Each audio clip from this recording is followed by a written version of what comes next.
Okay, so another really common deformer is one called the blend shape. In fact, most facial rigs are done with blend shapes, but I will say that not very few of the high quality facial rigs are done with blend shapes. They're mostly what they call procedural rigging, which we'll discuss later in the class. But basically, to create a blend shape, all you have to do is duplicate an object. So I'll duplicate this shape. And I can duplicate it multiple times if I wanted to. I'll duplicate it one more time. And I'm going to, typically you want to move them off to the side. Go to my channel box. And I'm going to move this one 15 units and this one to 30. Okay. Now, you want to select the shape, your resulting shape last. So what that means is this shape is the one that will be rendered in my show. Okay. So this is the one you want to select last. This one, so you'd select, usually what they call it is driver driven. You almost always want to select the driver and then select the driven. Okay, so with those two things selected, I'm going to go to Create Deformer, Blend Shape. I'm going to select the options. I can give it a name.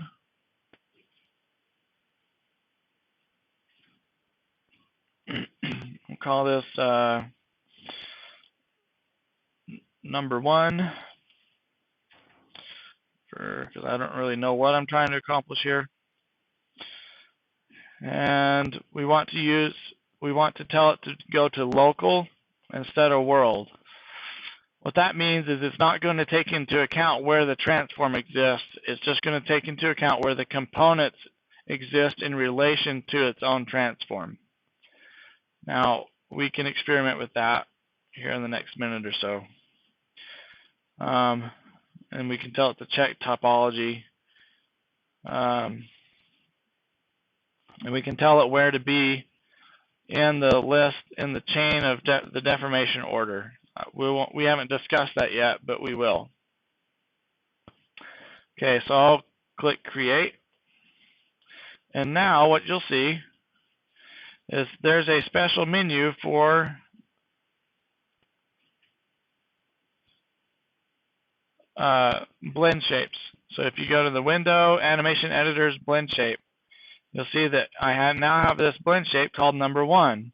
And right now its value is set to 0. If I turn that value up to 1, or even past 1, but we'll just do it to 1 for now. Whatever I do to this object, now because I didn't set it to world, it's not going to move with the object when I move the transform around. But if I go to component mode, and I just sculpt this mesh, let's see.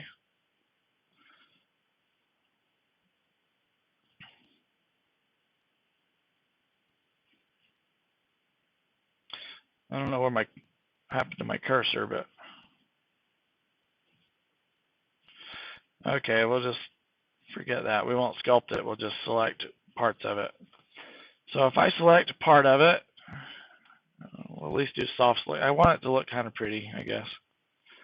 So we'll use soft select, and we'll increase that a little bit. Too much. Whatever I do to this object is going to happen to this one. Okay, so that's useful a lot in facial rigging because you can literally sculpt a smile into the character, and then you can turn it on and off in this blend shape window. So I can, by adjusting this attribute, I can turn on and off the effect this sculpt has on this mesh. Okay, so if I do this again, we go to object mode, select this object, and go to Create Deformer, Blend Shape, Options box. I'll call this one number 2.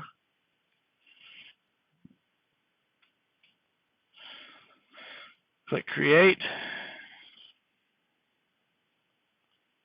Now here's blend shape number 2 in the blend shape window. It's not affecting it at all right now. But let's say I put a nonlinear deformer on here. We'll do a squash on this one. Go to my channel box, adjust the factor of the squash, and I squash out this cube, right? But it's not driving this cube yet, because its envelope attribute right here is what this is not turned on. It's at 0.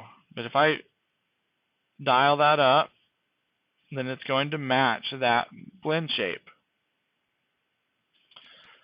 Now, something to think about, just for fun, kind of the brain overload portion of this. This blend shapes, their weight can be painted. So I can paint the weight and have that blend shape affect only a certain portion of the object. Now, I'm not going to do that for you, but this, guys, this is a really advanced tip. What happens in a movie if they have, like, let's say a werewolf. They have a guy, they have a human, right? And he turns into a werewolf at the full moon. They do that with blend shapes. And so they'll have multiple blend shapes over here that transform this guy into a werewolf, and then they paint the weights for each of these different meshes over here, and then they can animate. See, you can key these attributes. They can animate this envelope here to adjust the transformation of the guy into the werewolf. And then you have a morph for your character. Okay, most people do not know that, so you can see yourself. That's an advanced tip. Anyway, that's enough on the blend shape.